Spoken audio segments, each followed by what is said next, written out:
Honorable former President, Dr. APJ Kalam, welcome here, sir.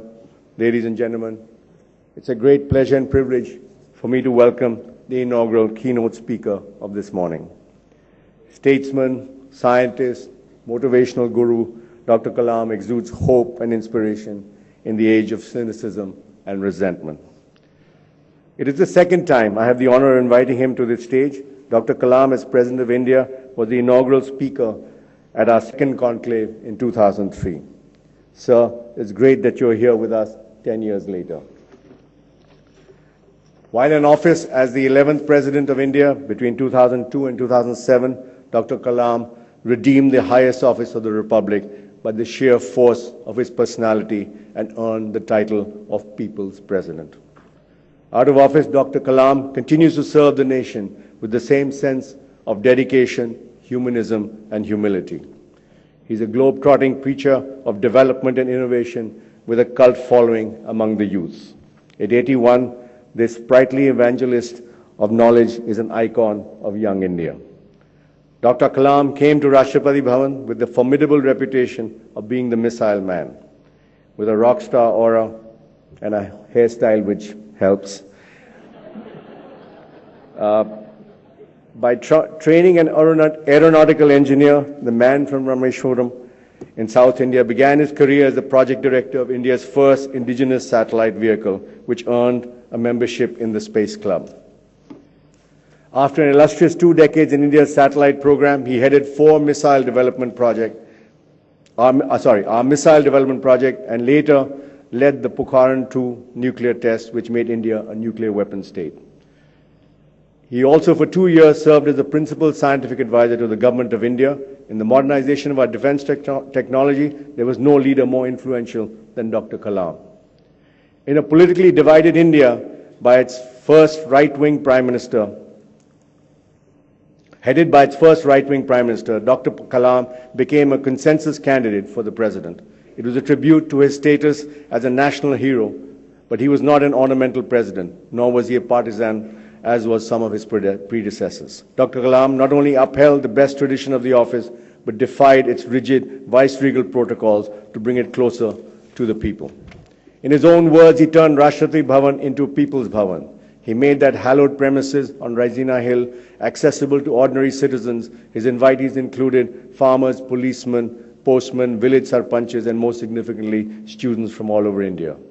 The first citizen was at his inspirational best when he was with the young. He swayed their minds with his vision for India 2020. If we invest in knowledge and innovation, he believed India would become a developed nation. A Gandhian in his lifestyle, he was every inch modern and 21st century in his working style, and he still is. As president, he was guide, friend, teacher, and national role model, evoking admiration and affection in equal measure. Dr. Kalam is all that, even now and busier, as a best-selling author and most sought-after knowledge guru. In a country that is growing demographically younger, he is in permanent conversation with the youth. A random selection of his book titles, Wings of Fire, India 2020, Ignited Minds, gives us a glimpse of one of India's finest minds. It is a mind that inspires the youth and ignites ideas of change, a mind in relentless pursuit of a better tomorrow. No wonder the topic of his address today is paradigm shift in thinking.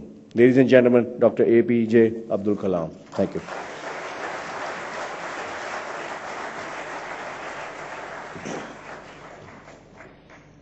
Thank you, Mr. Arun. Friends, good morning to all of you. And we are going to invent the democracy. I hope together we will invent. I thought of sharing you one information before starting my lecture. For different places. One is in Beijing. Another is in a place called near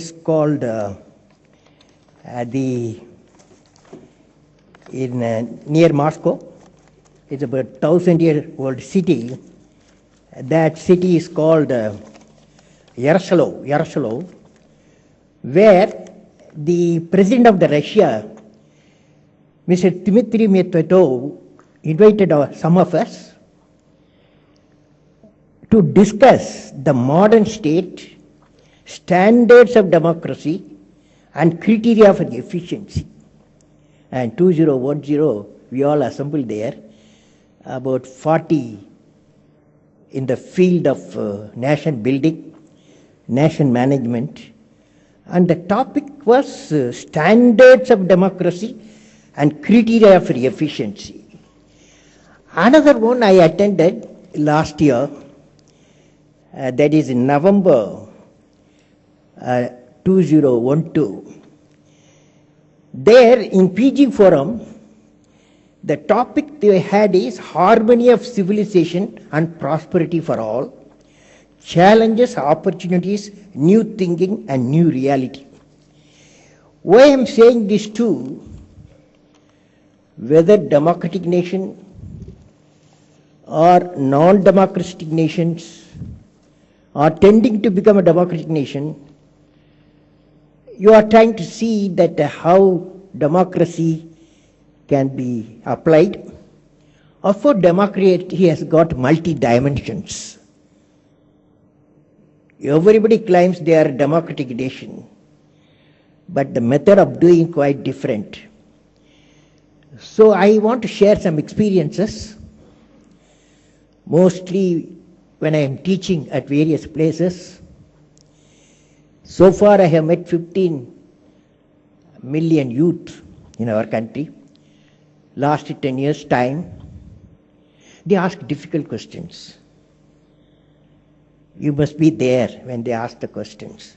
Some people don't ask questions, but they ask me all sorts of questions. I am delighted to participate at the India Today Conclave 2013 on reinventing democracy, organized by India Today. My greetings to India Today speakers, delegates to all of you, participants, invitees and distinguished guests. During the evolution of humanity from antiquity, several transformational challenges have been brought out in many fields. One of the most important of them is democracy. I firmly believe that the fundamental principle of democracy is there to stay forever, with its aim of continuous empowerment of citizens for their betterment.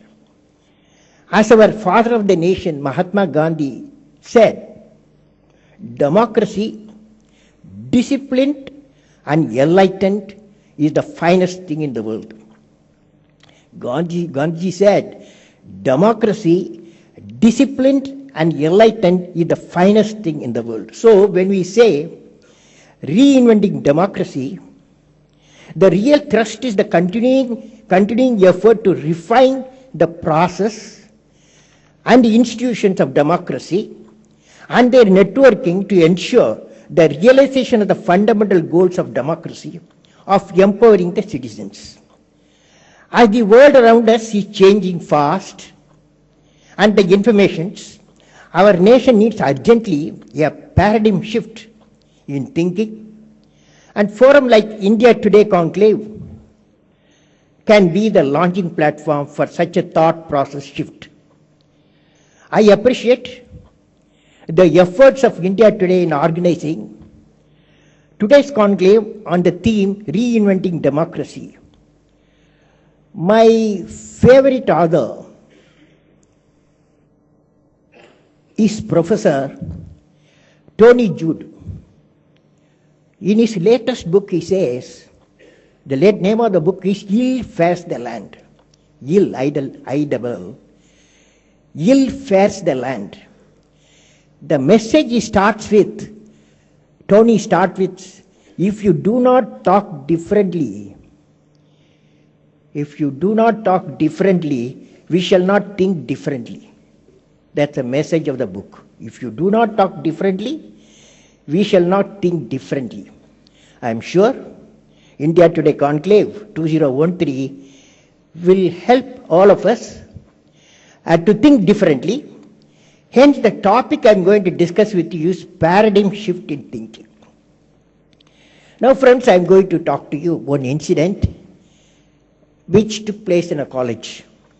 Friends, when I see you all with the cheering faces, some of you very serious, I recall an incident in the year 2001 when I was teaching at Anna University, Chennai, a course on societal transformation using technology. Societal transformation using technology. I was invited, at that time, I was invited by the Presidency College of Chennai to interact with the students.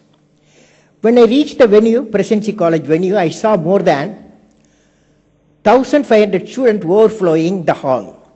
It was very tough to reach the dais. After I finished my lecture, Vision Elevate the Nation, the topic I selected, Vision Elevate the Nation, I received a number of questions from the student which I answered. When I was leaving the hall, suddenly a young student pushed himself from the crowd and thrust a crumpled paper in my hand. I put the paper in my pocket and read it in the car while I was returning to Anna University. My mind got elevated with the power of the message from T. Saravanan doing MPhil in Presidency College at that time. I would like to share the content of the letter with all of you since it is relevant to the subject we are going to discuss. The letter went like this. Dear sir, he is addressing to me, dear sir, the full power of a banyan tree is equal to the power in the seeds of the tree. In a way, he says, in a way, both of us, you and me, himself, the student, myself, you and me are the same, but we exhibit our talents in different forms. A few of the seeds become banyan trees, but many seeds die as saplings without ever becoming a tree. Due to certain circumstances and environment conditions, many seeds even get damaged and become part of the soil as a manure, helping new seeds to become trees, the boy says. Saravanan then asked me in the letter, you have worked for the country and helped many scientists, engineers, knowledge workers. Can you tell me how you ensured their abilities were not wasted or their growth was not stunted prematurely like seeds that never become trees? In your service, what is the percentage of success you can claim? It's a fantastic question. I suitably answered Saravanan and added, it was my great job to see my team members excelling in knowledge and action compared to me. Since Saravanan wanted to know the percentage of success, I replied that it would have been minimum 60%, but the 60% emerged out of 100% worked for the projects. The message I would like to give is, for all of you, the seeds of banyan tree are indeed something like a citizens of the nation. Democracy gives opportunity to every citizen to grow with capacity to perform. Democracy has to give capacity to perform. Every citizen indeed contribute to the success of the few.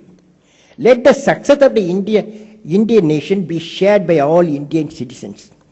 Let every seed nurture. Nevertheless, seeds that become manure must not be treated lesser than the seed that become trees. Now friends, right to live with dignity. In continuation, every citizen in the country has a right to live with dignity. Every citizen has a right to aspire for distinction in his own levels. Availability of opportunities, just and fair means, dignity and aspiration, dignity and aspiration pays to every citizen is what democracy is all about. This is the axis of our constitution to make life wholesome and worth living in a true and vibrant democracy for all citizens of the nation. In vibrant democracy, empowered human being is indeed the prime mover. We need to bring people out of the suffocation and loss of human rights due to the backwardness, induced economic status, caste differentiation, violence against women and children, and the unjust domination of the helpless by those in power. People are getting restless. If the cancer of corruption and frustration generated by denial of timely justice at an affordable cost are not dealt with soon, a revolution will start giving birth to the empowered human beings. Therefore, the right approach is to strengthen the democracy and take advanced actions. Take advanced actions, short-term, long-term, instead of precipitating the crisis. Keep on reacting on the contingency basis. The roadmap for graduating our people into an empowered, enlightened citizen will have to include three aspects. Number one, education with value system. Religions graduating into spirituality, and removal of poverty and economically making the nation strong. Let us look at the unity of minds. At this point, I would suggest that at social levels, it is necessary work for the unity of minds. Indian civilization is a multilingual, as you know, multi-faith, multi-racial system evolved over centuries.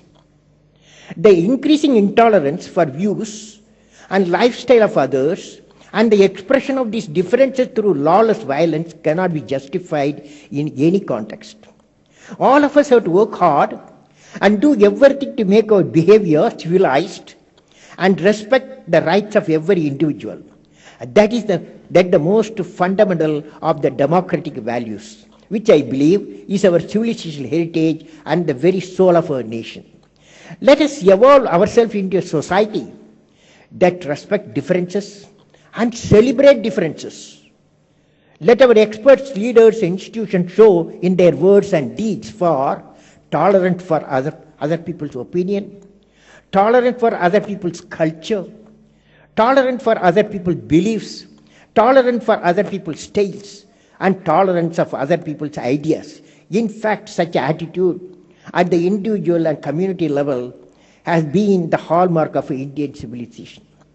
Now, friends, I would like to share with you certain thoughts based on my experience about the linkage of many disciplines which have to work in symphony for the development and growth of democratic nation.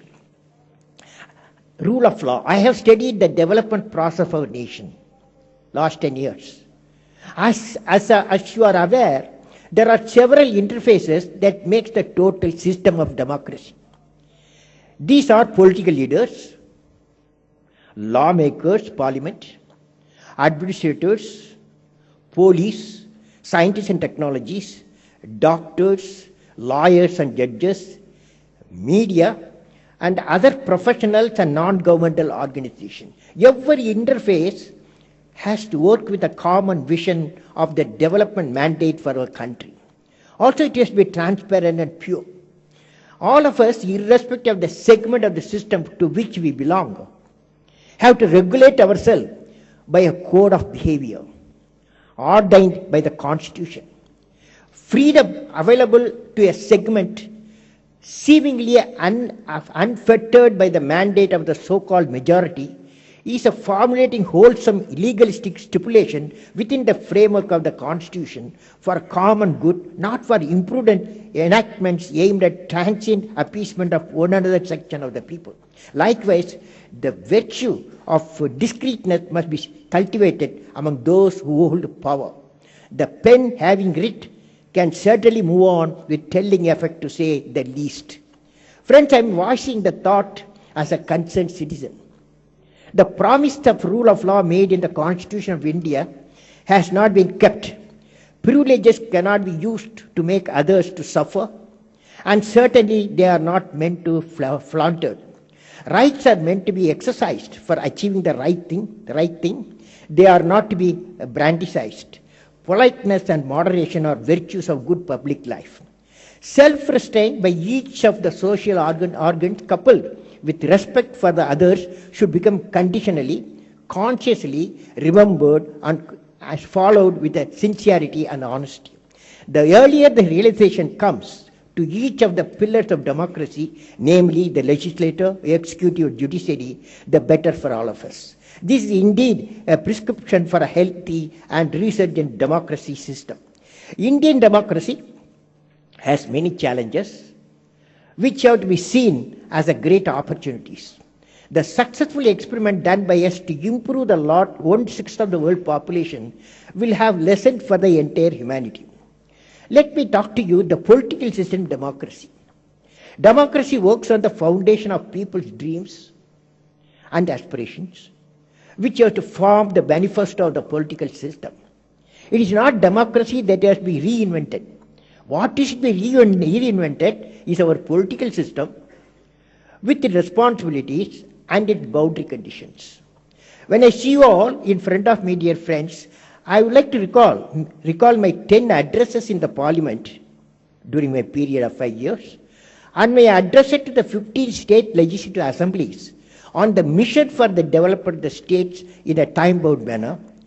I gave an equation in the parliament. What I said in parliament, I said, political system is equal to political politics plus developmental politics.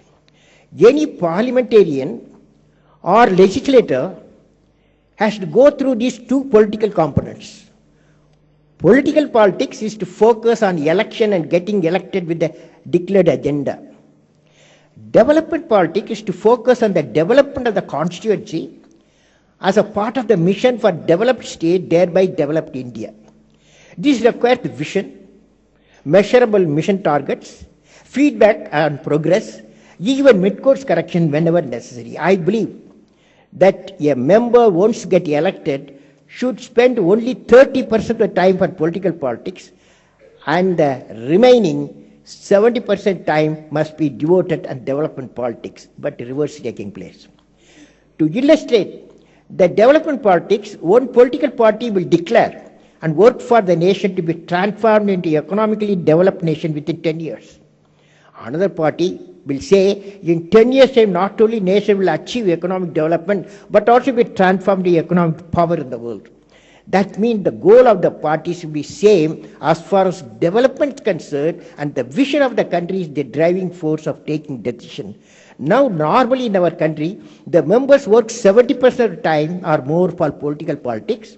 In recent election, there are indications in our country, in recent election, 5 states, there are indications in our country that citizens prefer and re-elect multiple times such of those leaders, chief ministers, who according to them bring in development results, fast development results. So it's a big message. So the message is democracy with the development politics, that is the economic development agenda, is indeed has to spring in the midst of the parliamentary democracy. Nation is bigger than the political system. Nation is bigger than the political system. The 540 million youth of the Indian nation are the most powerful resource on our planet. I will conclude with sharing a glimpse of what Indian youth thinks about our democracy. On 19 January 2011, I visited Amaravati to attend a program organized, a youth conference of the whole of Maharashtra and neighboring states, to address about 1.2 lakh youth. I gave a talk in the dais, all the political leaders were sitting there. I gave a talk on the subject, I am unique. In the presence of many political, societal development leaders, teachers, and educationists. After I finished my lecture, among other questions which I answered, one interesting question came from a rural boy. He asked a question, sir. He asked me a question, sir, can you please tell me, our media and my friends always say China is economically progressing well and faster compared to India. Tell me, sir, why India cannot go faster in development? Tell us what we youth should do. It's a fantastic question you asked. Tell us, youth is asking what I should do to make India go faster in the development. Now, what has happened there? There was a full ovation for this boy's question. 1 lakh people, they cheered that boy who asked the question with the message that the crowd of 1 lakh youth needed answer from me. They wanted answer from me. Okay. How do you answer? Do you have an answer? Do you have an answer in one of you? Dear friends, do you have an answer for the boy's question? Of course you may have. But in Amaravati, I have to answer in front of all the young, energetic fellows. My friends and dais were looking for me for an answer, reflecting for a brief moment. I asked the boy, what is your name? His name was Vineet. He said, Vineet. I said, Vineet, you have powerful mind. Also love your nation. No doubt about it. My answer for you is, it is true that the economic progress between China and India is quite different. After both nations, India is following democracy based on the parliamentary system elected by the people. Democracy is accompanied by lift and drag, and we must keep flying. Lift and drag, that probably you will discuss about that. What is lift, what is drag? The associate delays have to be removed by the leadership quality. I said, the associate delays have to be removed by the leadership qualities. But I want to ask all the youth assembled there, I said, I want to ask all the youth assembled here, dear young friends, suppose I put a question, I give you two systems, one with full democracy with high pace of development, and the other, the political system like China, with one who you would like to choose. Which one you would like to choose?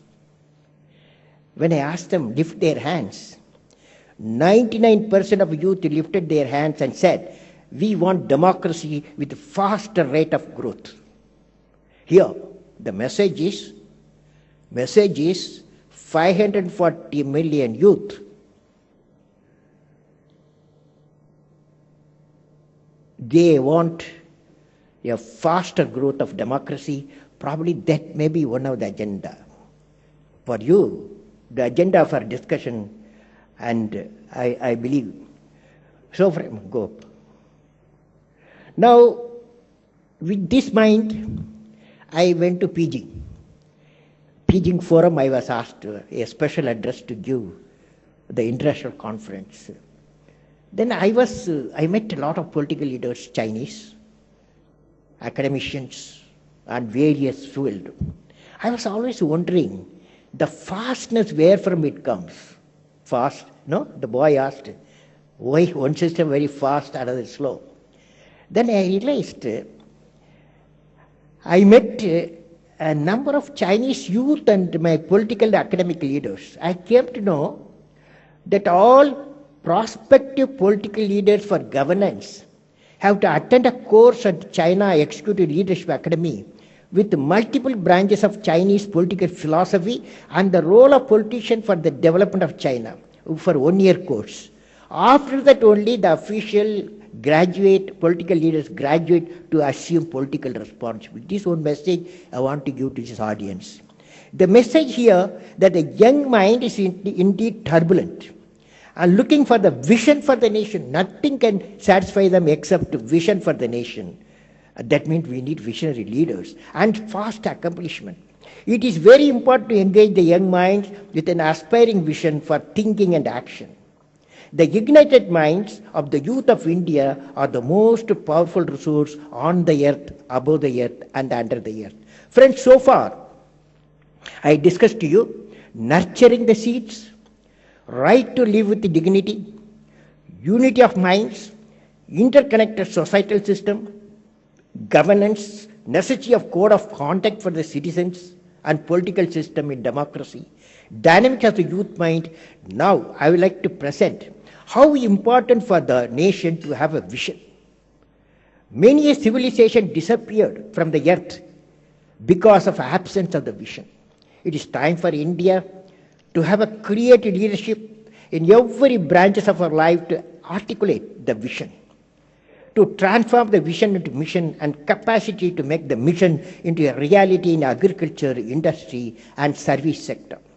Friends, in conclusion, I have seen myself 3 dreams. I was a partner of the dreams. which have taken a shape as a vision, mission and realization. Space program of ISRO, Agni program of DRDO, Defense Research Development Organization, and providing urban amenities rural areas becoming the national mission. Of course, these three programs succeeded in the midst of many challenges and problems. I have worked in all these three areas. I would like to convey to all of you what I have learned on leadership from these three programs. Reinventing democracy. We have to reinvent it to give birth to democracy. Leaders, great creative leaders. Now what did I learn? I have learned leadership from these three programs. What did I learn? I learned leader must have a vision. Leader must have a passion to accomplish the mission. Leader have a vision, we have experience. 1960s, one scientist, one political leader thought, why should we get wheat shipped from abroad? We have to make grain in India. Today we're making 250 million tons of food thanks to C. Subramaniam and Dr. Swaminathan. Similarly, Vikram Sarabhai in 1970 has said India will have a communication satellite to link all the 600,000 villages. Today we have. Next one, leader should have passion to accomplish the mission. Not only vision, leader must have passion to accomplish the mission. Leader must be able to travel in an unexplored path. Leader never travels the path what somebody has made. Leader must know how to manage success and failure. I have seen success, many success. I have seen for failure. Failure management tough. There only leadership qualities needed. Leader must know how to manage a success and failure. Leader must have courage to take decisions. Every day, a leader, project director, when I was there, I was taking every day number of decisions. Some will go bad also, it doesn't matter. Leader must have courage to take decisions. Leader should have nobility in management. Management, nobility, they are part of art. But we must bring it together. Every action of the leader should be transparent. Last one, but the most important, leader of 21st century leader, one of the greatest quality what he or she needs, leader should work with integrity and succeed with integrity. Leader should work with integrity. Leader should work with integrity and succeed with integrity. I have been discussing these essential traits of creative leaders with people of eminence in different areas and students from India and abroad. Let us move on with the spirit of I can do it, we can do it, and India will do it. This quality of leadership will certainly empower the billion people of India with sustainable development as it is focused on the evolving nation of Renaissance. Nation of Renaissance, I dream. A book is going to come. Name of the book is Squaring the Circle. Squaring the Circle, name of the book is going to come shortly. That is going to talk about Nation of Renaissance. My best wishes to all of you. May God bless you all, friends. Wish you all the best. So you'll find solution for reinventing democracy, creative leaders, and also make citizen with capacity building. Wish you all the best. My best wish to all of you. May God bless you.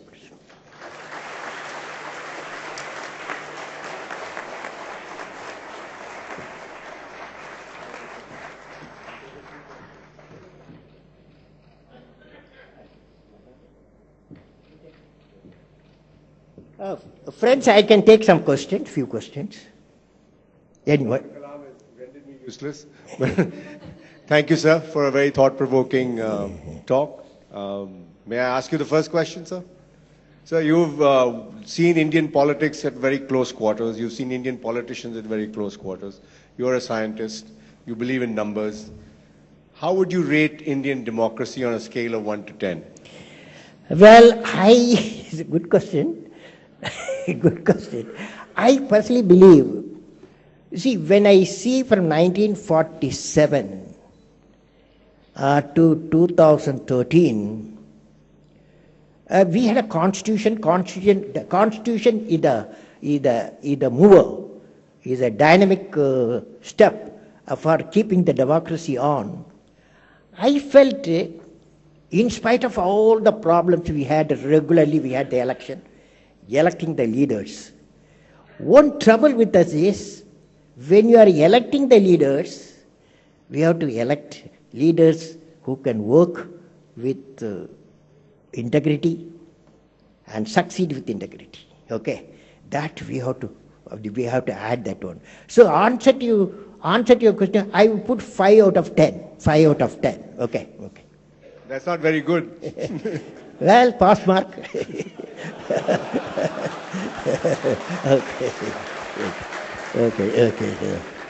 Okay, sir. Anyone? Anybody? Yes, Please. madam. Get up. Sir, Javed. Is there any one leader, if you had the final choice, who would you choose? Is there any one leader who you think fulfills all those criteria? You are great, sir. I worked with 2 prime ministers, okay? When I was a president, I had to work with Vajpayee ji and Manmohan Singh ji. Vajpayee ji, I have seen with him, half I worked, 50% with him in 5 years, 50% with Manmohan Singh ji. Now, Manmohan Singh is an expert in the field, in the finance. No doubt he is an expert in the field. So I value his judgment on the economy and his suggestion to various issues, and that respect I have got for him. Whereas Vajpayee ji takes fast decisions, okay? Fast decision. So this my mind says these are 2 different. So I hope both are complementary. Okay, sir. Yes, madam. Yes, go ahead. Get a mic. Mic, rush mic. Sir, you gave an absolutely beautiful description of what a leader ought to be. But do you think without really bringing about a change in the education system, we can create such leaders? Because the system itself It's a very good question. You see, education, madam, 3 components. Primary education, secondary education, higher education. I don't have much comment on secondary education and higher education. Both are going somewhat good. But my comment is on the primary education. Up to age 15, children, we need creative teachers. Children need creative syllabus. Children need creative classroom. All the 3 are missing. So we have to make a lot of reform in the primary education. Okay? I have a question. Yes, sir. As you rightly said, democracy reinventing is like reinventing a wheel, actually. It's actually the political system. Keep this like this, sir. It is actually the political system which should take a change. Now, to create leaders, how do we get these leaders actually? Is there any structural changes which political parties should do in order to groom, create leaders at the grassroots level so that they take up positions later on and make the change happen? See, I have seen political leaders, some political leaders in India, they can spot, for me, I was spotted by Professor Vikram Sarabhai because I was not highly qualified, but I was working hard. I was acquiring the knowledge.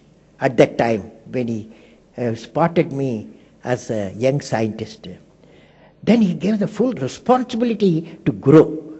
Not only he selected me when I am in the lower bottom, but he gave me a responsibility to grow and ensure that I succeed. If I fail, he was by my side. Okay. The greatest quality of a leader, whether political or scientist or technology or industry, when the success comes, the industry or the leader give the success to his team. When the failure comes, the leader absorbs the failure. This is the greatest quality in politics you need. Okay. This I have witnessed actually in my life. I have witnessed when I failed in SLV3, that is first launch of SLV3, putting the satellite in the orbit. It went to Bay of Bengal. It failed. On that day, Professor Satish Dhawan, he took a press conference, national, international press conference. There, he announced that we failed today. Definitely in a year time we'll succeed. I was the project director. I am the mission director. He is take the responsibility of failure, chairman of the ISRO. Next time when succeeded, he asked me to, you go and conduct a press conference. Do you follow? That means when the success comes, he gives his people. When the failure comes, the leader absorbs. This is the quality, including media it is needed. Everywhere it is needed.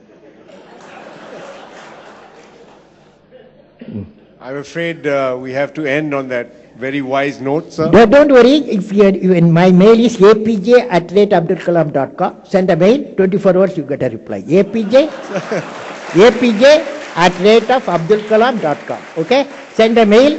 This talk what I given, is my website www.abdulkalam.com. It is in the website www.abdulkalam.com. Any question you send me. Wish you all the best. God bless you.